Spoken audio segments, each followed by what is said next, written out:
Bismillahirrahmanirrahim. Assalamualaikum warahmatullahi wabarakatuh. Hai teman-teman, ketemu lagi di virtual kelasnya kita di praktikum komputer statistik.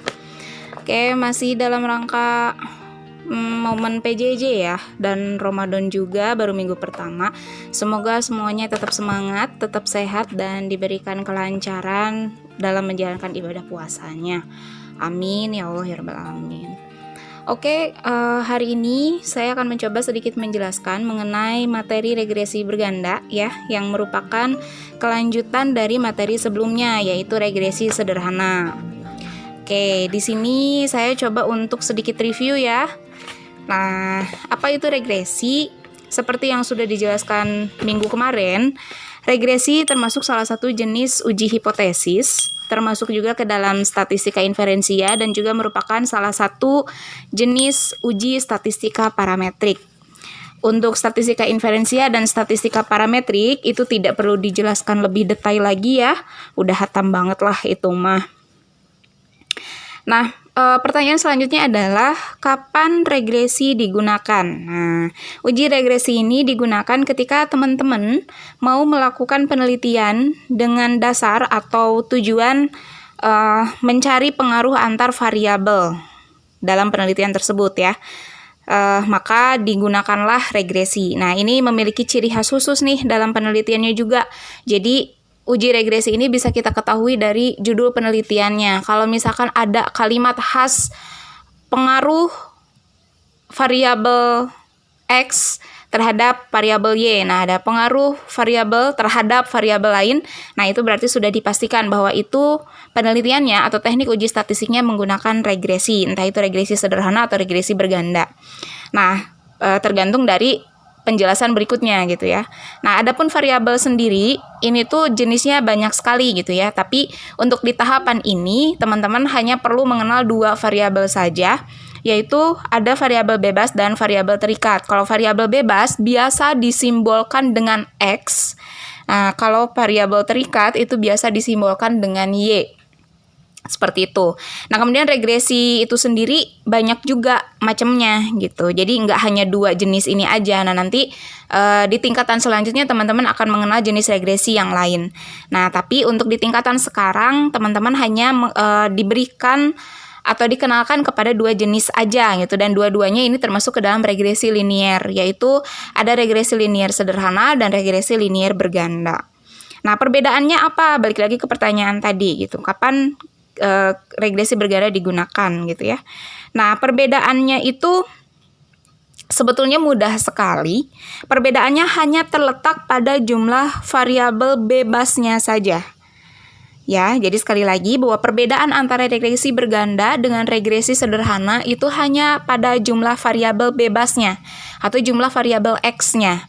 Seperti itu. Artinya adalah bahwa regresi sederhana hanya memiliki satu variabel X dan satu variabel Y. Tapi kalau regresi berganda, variabel X-nya lebih banyak. Seperti itu. Nah, perbedaannya hanya sangat terlihat dari hal itu saja. Tapi perbedaan tersebut berpengaruh pada beberapa hal. Di antaranya adalah pertama, pada bentuk model penelitian. Itu. Kemudian yang kedua, perbedaannya mempengaruhi persamaannya. Jadi beda antara persamaan regresi berganda dengan regresi sederhana. Ada sedikit perbedaan. Kemudian yang ketiga dari teknik analisisnya. Nah, kita coba untuk melihat bagaimana perbedaan regresi berganda dengan regresi sederhana dari konteks bentuk model penelitian. Nah, di sini ada gambar ya, dapat kita gambarkan bahwa untuk regresi sederhana itu hanya terdiri dari satu variabel X dan satu variabel Y. Maka dapat digambarkan bahwa untuk variabel X berpengaruh terhadap variabel Y. Itu bisa digambarkan sederhana seperti ini. Nah, selanjutnya dari persamaan ini kita bisa mendapatkan bentuk persamaan. Persamaannya seperti yang sudah dijelaskan minggu kemarin ya, yaitu Y sama dengan A plus BX. Cukup hanya itu saja, karena variabel X-nya atau variabel bebasnya hanya satu, jadi BX-nya hanya satu. Itu. Sementara variabel Y-nya disimpan di depan, Y sama dengan A ditambah BX. Seperti itu. Nah, kemudian bagaimana bentuk model penelitian untuk regresi berganda? Nah, untuk regresi berganda bisa kita gambarkan seperti berikut. Yang pertama adalah variabel X. Nah, di sini variabel X-nya lebih dari 1, jadi bisa 2, bisa 3, bisa 4. Nah, sementara di penjelasan kali ini saya mencoba untuk mensimulasikan di mana jumlah variabel bebasnya ada 2. Jadi di sini ada variabel X1 dan variabel X2. X1 berpengaruh terhadap Y, X2 berpengaruh terhadap Y. Jadi dapat digambarkan seperti ini model penelitiannya. Nah, dari model penelitian seperti ini, bentuk persamaan yang dapat dituliskan ini sebagai berikut. Seperti di bawah ya. Y sama dengan A plus BX1 ditambah BX2 ditambah BXI. BXI ini artinya variabel X kesekian gitu. Jadi kalau misalkan ada 3, jadi nanti tinggal tambah BX3, X-nya ada 4, BX4 seperti itu dan seterusnya ya.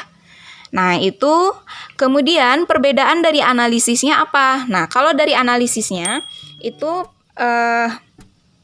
kalau dalam regresi sederhana karena variabel X-nya cuma 1, ya yang dianalisis berarti pengaruh variabel X tersebut terhadap Y.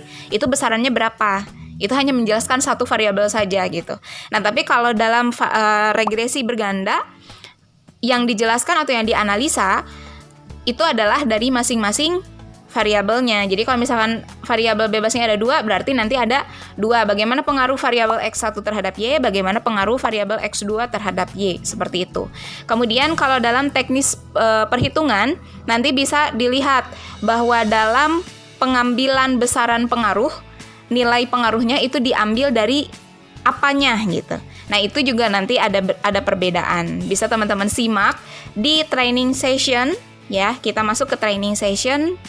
Di sana kita mencoba untuk melihat perbedaan regresi sederhana dan regresi berganda melalui sebuah kasus. Sebagai berikut.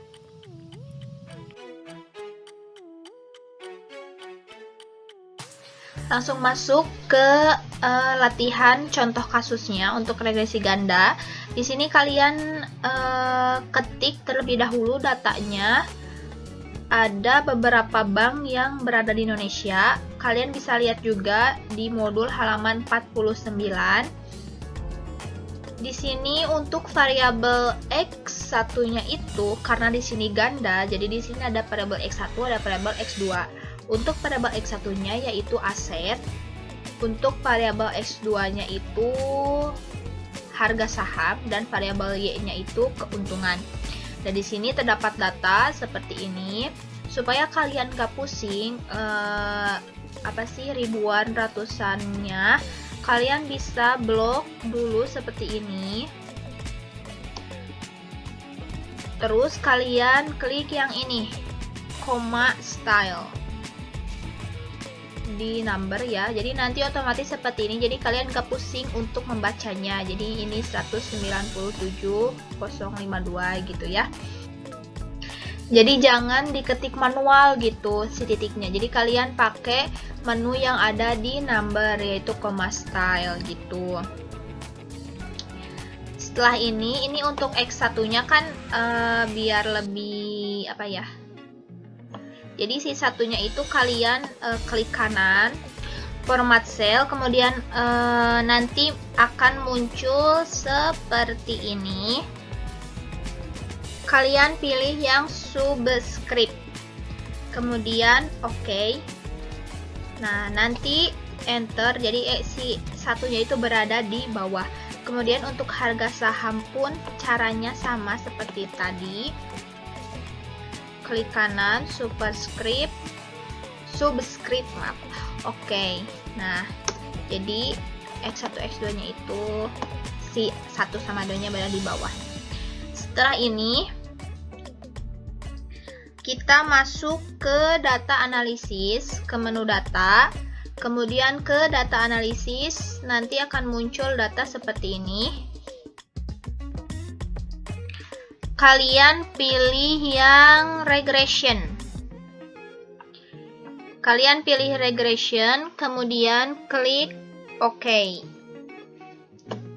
Nanti muncul format seperti ini.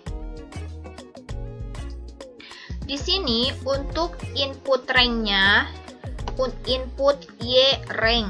Nah, di sini kalian blok yang Y. Nah, jadi nanti seperti ini. Kemudian untuk input X rank-nya, kalian blok dari aset sama harga saham sampai ke bawah. Seperti itu. Kemudian labelnya kalian checklist karena tadi diambil sama judulnya. Kemudian untuk confidence levelnya itu kalian juga klik. Setelah itu, untuk output optionnya, kalian klik yang output rank.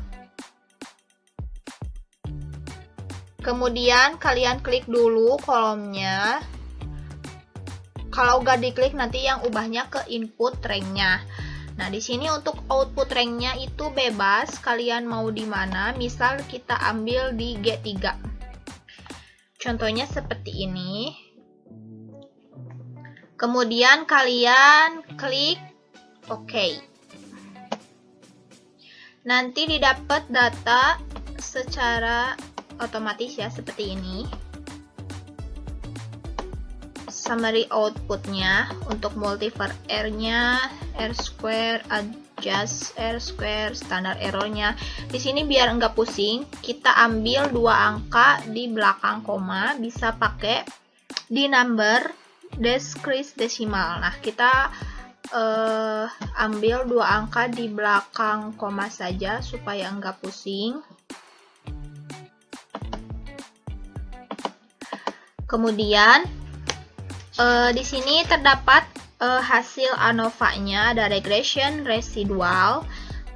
Kita juga ini ambil 2 angka di belakang koma biar enggak pusing. Oke, seperti ini. Kemudian untuk ini juga ambil 2 angka di belakang koma. Seperti ini.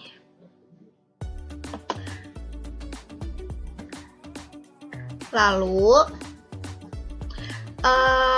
di sini ada beberapa yang harus dikasih warna sama kalian itu. Yang pertama di sini yang DF. Yang ini ya, yang 2 sama 7 kalian kasih warna, misal warna apa ya? Warna orange aja. Di sini itu kalian kasih tanda F tabel. Kemudian untuk F ini kasih tanda warna biru. Aja deh, biru. Ini itu untuk F hitung. Kemudian yang koefisien ini, yang 3 ini, kalian blok juga kasih warna. Misal di sini warna apa ya? Warna abu muda aja. Nah, ini itu untuk persamaan Y. Kemudian untuk T-stat ini yang 1,93 sama yang 1,93 kasih warna hijau. Kemudian untuk 2,20 kasih warna kuning. Nah, ini buat warnanya bebas ya. Ini itu untuk T hitung. Buat warnanya bebas, gimana kalian mau warna apa-apa aja. Cuman di sini terdapat 1, 2, 3, 4, 5 warna ya untuk pembedanya. Setelah itu kita masuk ke analisis hasil. Di sini analisis hasil pertama, analisis yang pertama itu kalian menentukan persamaan regresi berganda. Nah, di sini untuk persamaannya Y sama dengan 45,97 ditambah 0,01 X1 ditambah 0,41 X2. Nah, di sini Gimana didapat hasil persamaan ini? Kita bisa lihat dari koefisien ini. Tadi kan udah dikasih tanda ya, ini untuk persamaan Y. Nah, di sini interceptnya 45,97. Jadi intercept itu konstantanya sebesar 45,97. Artinya tanpa adanya variabel X1 dan X2, besar variabel Y itu sebesar 45,97. Kemudian untuk X1-nya ini 0,01. Jadi artinya itu setiap kenaikan 1% dari variabel X1 meningkatkan variabel Y sebesar 0,01%. Kemudian untuk X2-nya juga sama, artinya itu setiap kenaikan 1% dari variabel X2 akan meningkatkan variabel Y sebesar 0,41%. Jadi nanti persamaannya harus sama yang ada di koefisien ini, gitu. Kemudian kita menentukan hipotesis. Di sini hipotesisnya ada 2 karena di sini ganda, berarti kita bikin hipotesisnya untuk variabel X1 sama variabel X2. Di sini untuk variabel X1-nya itu kan aset. Jadi untuk H0-nya itu beta sama dengan 0, artinya tidak ada pengaruh aset terhadap keuntungan. Kemudian H1-nya beta tidak sama dengan 0, artinya terdapat pengaruh aset terhadap keuntungan. Begitupun untuk variabel X2 sama, tinggal diganti sama harga saham. Kemudian menentukan T-tabel dan T-hitung. Di sini untuk menentukan T-tabel dan T-hitung juga ada 2 ya. Jadi T-hitungnya nanti ada 2, T-tabelnya ada 1. Nah, di sini untuk T-hitung variabel 1, kalian bisa lihat di sini. Jadi dilihat dari summary output yang ini. Ini hasil. Nah, ini kan ada warna hijau. Nah, berarti kalian tinggal klik yang T-stat warna hijau ini. Jadi 1,93. Begitupun untuk X variabel 2-nya, berarti T-hitungnya sama dengan kalian klik yang warna kuning. Nah, jadi di sini fungsinya dikasih warna supaya kalian nggak bingung gitu, nggak pusing yang mana untuk T-hitung gitu. Jadi kan kalau udah dikasih tanda, kalian tinggal jadi fokus ke warna yang itu gitu. Kemudian untuk T-tabelnya, di sini kalian pakai rumus T-inverse atau TINV. Jadi nanti muncul ya, kalian klik aja yang TINV, kurung buka. Nah, nanti di sini itu terdapat probability sama dig freedom. Nah, untuk probability-nya itu kan 5% ya. Nah, untuk probability-nya itu 5% karena tingkat signifikansinya itu kan 5%. Jadi 0,05 dikali 2. Kenapa dikali 2? Karena di sini kan ganda gitu. Jadi nanti probability-nya dikali 2. Kemudian titik koma atau koma untuk dig freedom-nya itu rumusnya itu N dikurangi P dikurangi 1, dimana N itu kan jumlah bank yang ada di atas. Di sini kan jumlah banknya ada 10.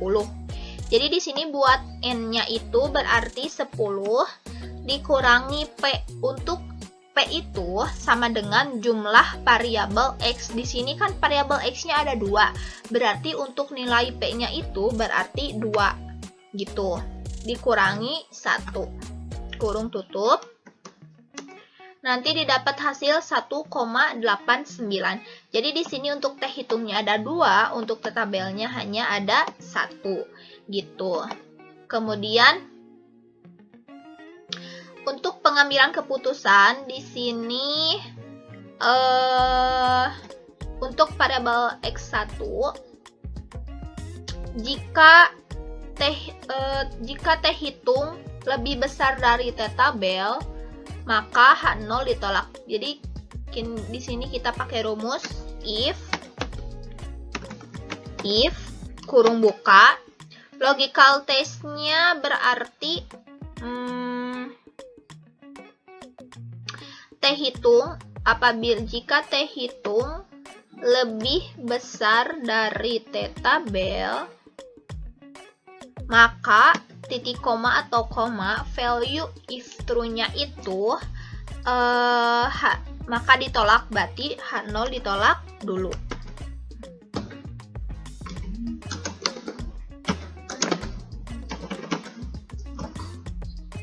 Maka atau titik koma untuk value if false-nya berarti kebalikan dari H0 ditolak, yaitu H0 diterima. Jangan lupa tanda kutip terlebih dahulu. Tanda kutip lagi, kurung tutup. Jadi di sini untuk H0-nya ditolak untuk variabel X1. Kemudian kita lihat untuk variabel X2-nya. If kurung buka, logical test-nya berarti T hitung lebih besar dari T tabel, maka titik koma atau koma value if true-nya itu kan H0 ditolak.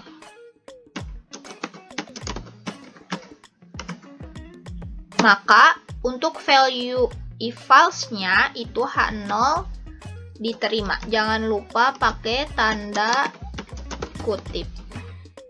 Kurung tutup, enter. Jadi di sini untuk variabel X1 sama variabel X2-nya itu H0 ditolak. Ini keputusannya. Jadi kalau ditolak terdapat pengaruh aset terhadap keuntungan, begitupun untuk variabel X2-nya terdapat pengaruh harga saham terhadap keuntungan. Di sini kita bisa dibuktikan dalam bentuk kurva. Nanti kalian bikin kurva seperti ini. Langkah-langkahnya kayak di tugas sebelumnya ya, udah dibahas bagaimana cara bikin kurva.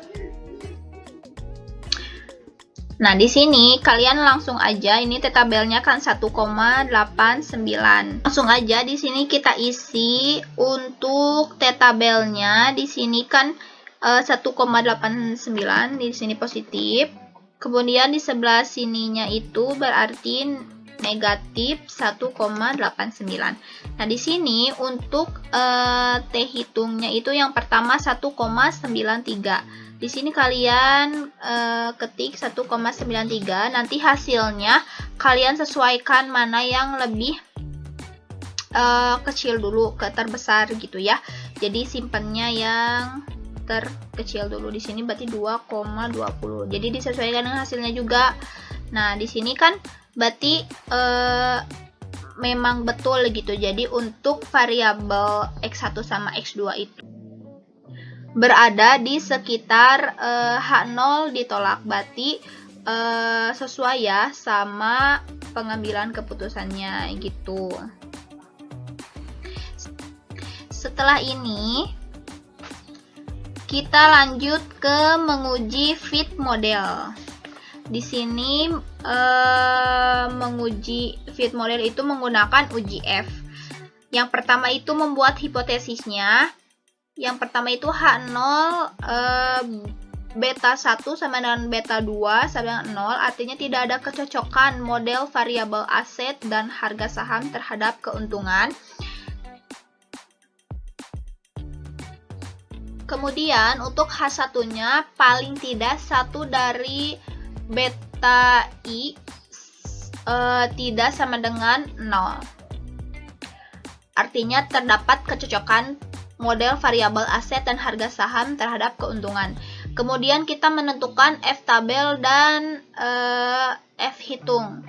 Nah, di sini untuk F tabel kita pakai rumus F inverse sama dengan FINV kurung buka. Di sini untuk probability-nya 0,05 karena signifikannya kan 5% gitu.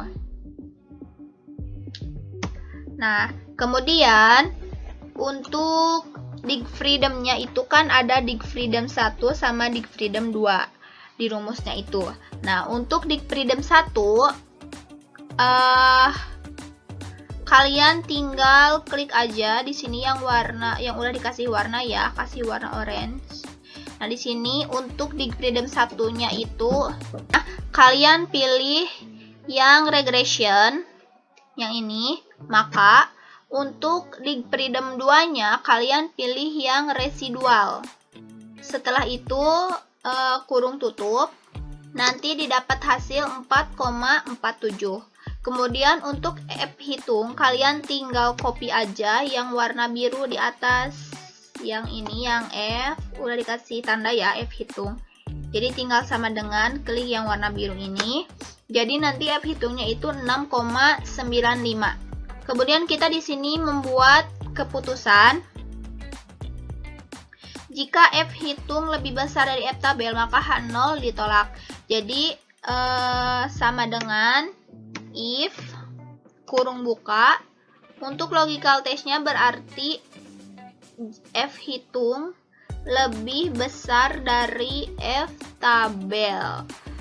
Titik koma atau koma untuk value if true-nya itu berarti kan ini H0 ditolak dulu, berarti jadi untuk value if true-nya H0 ditolak. Maka titik koma atau koma untuk value if false-nya berarti kebalikan dari H0 ditolak, berarti H0 diterima.